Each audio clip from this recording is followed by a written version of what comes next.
India versus Pakistan में cease fire के बाद पाकिस्तान में लोग सीज फायर को जश्न के तौर पर देख रहे हैं, लेकिन हिंदुस्तान में लोग आज सवालों से भरे पड़े हैं। बीते 24 घंटों में 140 करोड़ भारतीय बार बार यह सोच रहे हैं कि क्या यह सीज फायर जरूरी था।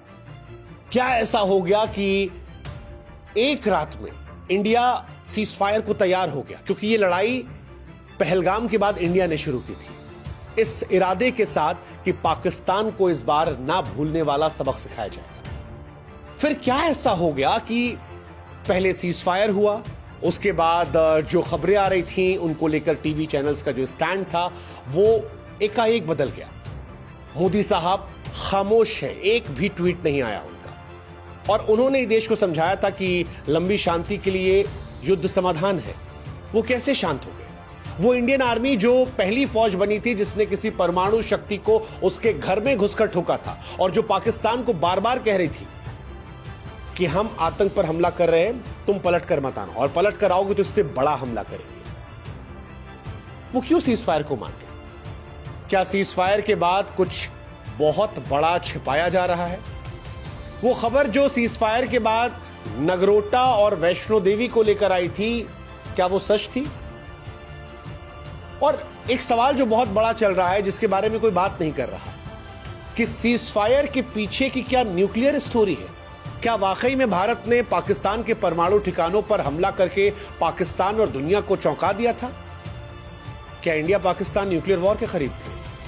वो अमेरिका जो इंडिया पाकिस्तान की वॉर को लेकर कह रहा था कि हमें कोई इंटरेस्ट नहीं है, अचानक कैसे वो पाकिस्तान को पहले $1 बिलियन देता है, फिर सीज फायर करवाता है, फिर कश्मीर का भी जिक्र कर रहा है? क्या पाकिस्तान की परवाह अमेरिका को है या कोई और हित जो साधना है? मोदी साहब क्यों खामोश है? क्यों नहीं ट्वीट कर रहे शहबाज शरीफ और डोनाल्ड ट्रंप की तरह? क्या ये युद्ध विराम शांति की शुरुआत है या तूफान से पहले खामोशी? क्या ये वाकई में इतना सरल था?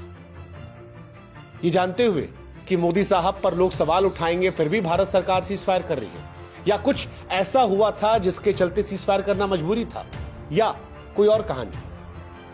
11 मई 2025 को भारत और पाकिस्तान के बीच में जब सीज फायर की घोषणा हुई तो पाकिस्तान और दुनिया में कई लोगों को राहत मिली, लेकिन भारत सवालों से भरा पड़ा है। सवाल इसलिए क्योंकि इस सीज फायर के पीछे की कहानी में कई रहस्य हैं, बड़ी ताकतों के नापाक खेल भी इसमें छिपे पड़े हैं। इसलिए आज कुछ अपने अनुभव से, कुछ भारत पाकिस्तान को कवर करने वाले रिपोर्टर्स और जानकार लोगों से संवाद करके आज वो सवाल जो आपके मन में है, उन सवालों के जवाब हम आपको देने आए हैं। हालांकि हम चाहते हैं कि आप भी हमारी एक मदद करें, हमारे व्हाट्सएप चैनल से जुड़े। लिंक हमने डिस्क्रिप्शन में और कमेंट सेक्शन में पिन कर रखा है।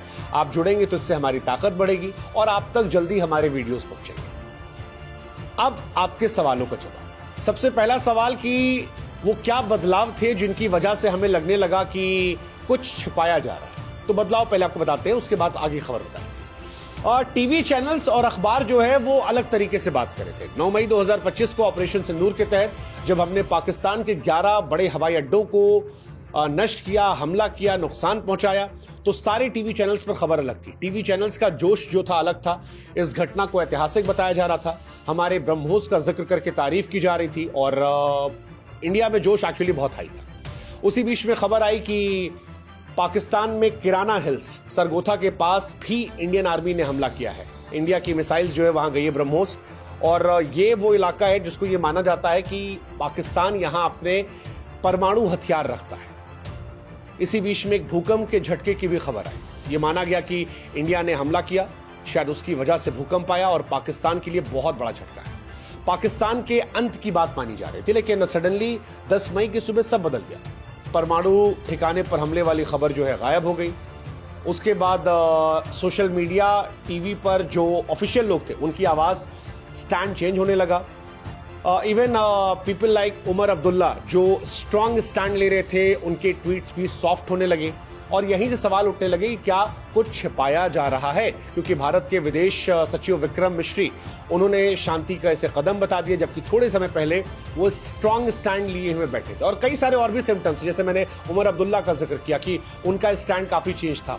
नगरोटा वाली खबर, वैष्णो देवी वाली खबर का जिक्र बहुत हो रहा था क्योंकि सोशल मीडिया पर इनको लेके लाखों लाखों पोस्ट कर दिए गए थे, लेकिन टीवी में ये खबरें नहीं आ रही थी।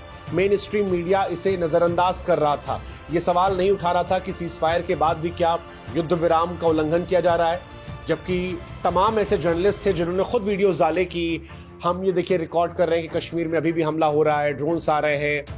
मंत्री जो थे वो खामोश थे, किसी भी मंत्री ने कोई भी ऐसा बड़ा बयान नहीं दिया, जबकि पाकिस्तान को लेकर आमतौर पर लोग वोकल होते हैं। अब क्या सरकार इस विषय पर शांत होना चाह रही थी, कुछ छिपाना चाह रही थी कि हालात और ना बिगड़े? ये बहुत सारी बातें हैं जो इशारा कर रही हैं कि सरकार और मीडिया कुछ बड़ा छिपा रहे थे। किराना हिल्स पर हमले की सच्चाई और परमाणु खतरे को लेकर भी सवाल उठ रहे थे कि क्या ये इसलिए है कि भारत के पाकिस्तान से रिश्ते खराब हो सकते थे, या इंडिया अमेरिका पाकिस्तान ने कुछ चर्चा की। बहुत सारी बातें जो हैं ये निकल कर आई, लेकिन यहीं से भारतीयों के मन में सवाल आया कि ये छिपाया क्यों जा रहा है और क्या वजह रही कि हमने एकदम से वक्त बदला, जज्बात बदले, हालात बदले, स्टैंड बदला, क्योंकि इंडिया में बहुत सारे लोग मायूस इस बात को लेकर हुए। अब इसका जवाब हम आपको देते हैं। जवाब है कि यह कहानी जाती है नूर खान हवाई अड्डे पर हमले को लेकर। नूर खान हवाई अड्डा पाकिस्तान की सेना के लिए बड़ा महत्वपूर्ण जगह है। क्यों? क्योंकि वहां परमाणु रणनीति का सबसे अहम केंद्र है। यह पाकिस्तान की स्ट्रेटेजिक प्लान डिवीजन का मुख्यालय है। आसान शब्दों में अगर आपको समझाएं तो पाकिस्तान के जो परमाणु हथियार है, ऐसा माना जाता है कि वो इसी हवाई अड्डे के आसपास है। और भारत ने जब 9 मई को ब्रह्मोस मिसाइल से अटैक किया था तो यह माना गया कि पाकिस्तान में यहां पर बहुत ज्यादा नुकसान हुआ, परमाणु हथियारों की सुरक्षा को नुकसान हुआ। हालांकि ऑफिशियली इसको लेकर नहीं कुछ कहा गया, लेकिन अनऑफिशियली जो बात आई वो ये कि इस हवाई अड्डे से 50 किलोमीटर के आसपास ही परमाणु हथियार रखे थे और भारत को पता लग गया। भारत ने वहां पर अटैक किया, जिसने पाकिस्तान की सबसे कमजोर नस को दबा दिया। कमजोर नस क्यों कह रहे हैं? क्योंकि पाकिस्तान इंडिया से सीधे वॉर नहीं लड़ सकता। 2, 3, 4 दिन के ऊपर वो नहीं टिक सकता अपने आर्थिक हालात को देखते। पाकिस्तान ने भी अमेरिका से कर्ज लिया है, लेकिन पाकिस्तान भारत को न्यूक्लियर वॉर का डर दिखा सकता है।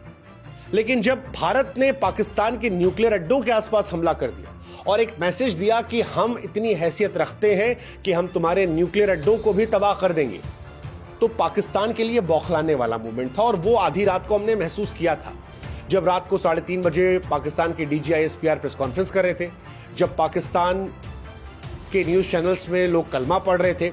उस वक्त उनकी टोन, उनकी भाषा ये बता रही थी कि इंडिया ने कुछ बहुत बड़ा कर दिया है और कुछ ऐसा किया है जो उनकी कमजोर नस को दबा रहा है। उस वक्त ये पता नहीं था क्या है, लेकिन बाद में ये कहानी आई कि किराना हिल्स जो सरगोथा के पास है उसे निशाना बनाया गया। ये पाकिस्तान का बड़ा परमाणु हथियार भंडारण स्थल है और यहीं से बहुत सारे सवाल आ गए। क्या इंडिया ने उनको नष्ट करने की कोशिश की, या ये चेतावनी थी कि हमें पता है, सावधान रहो, या भारत का मकसद उसे नष्ट करना नहीं बल्कि पाकिस्तान को डराना था, एक रणनीतिक दांव था?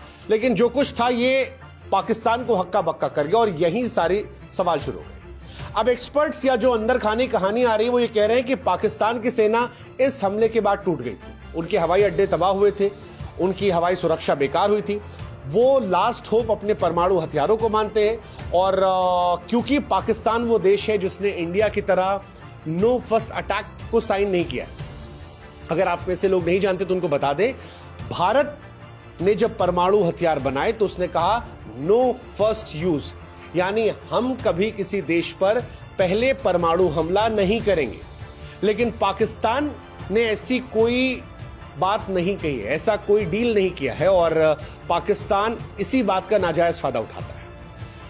माना गया कि किराना हिल्स पर हमले के बाद पाकिस्तान इतना डर गया कि वो परमाणु हथियार इस्तेमाल करने की सोचने लगा, या ऐसी कहानी बनाने लगा भूमिका जिससे अमेरिका को यह पता लगे कि वो परमाणु हथियार के बारे में सोचना शुरू कर रहा है। कई खबरें कहती हैं कि पाकिस्तान ने अपने परमाणु हथियार इधर उधर करने शुरू कर दिए ताकि भारत नष्ट न कर पाए। कुछ ने यह कहा कि पाकिस्तान ने परमाणु हथियारों को लेकर एक टेस्ट किया जिसके चलते एक और भूकंप आया था, जिससे अमेरिका को पता लगा, अमेरिका ने इस हलचल को पकड़ा। कहा जाता है कि पाकिस्तान ने एक छोटा सा परमाणु टेस्ट किया था, ये चेतावनी के तौर पर कि अगर इंडिया कंटिन्यू हमला करता रहेगा तो परमाणु हथियारों का वो इस्तेमाल कर देगा। और पाकिस्तान के लिए ये अपने एग्जिस्टेंस की भी लड़ाई है क्योंकि पाकिस्तान फाइनेंशियली खत्म है, वॉर के तौर पर भी वो खत्म है। ऐसे में हम तो डूबेंगे सनम तुमको ले डूबेंगे वाली फॉर्मूला हो सकता है। ये सारी कहानी जो शुरू हुई और यहीं से अमेरिका की एंट्री हो गई। इससे पहले अमेरिका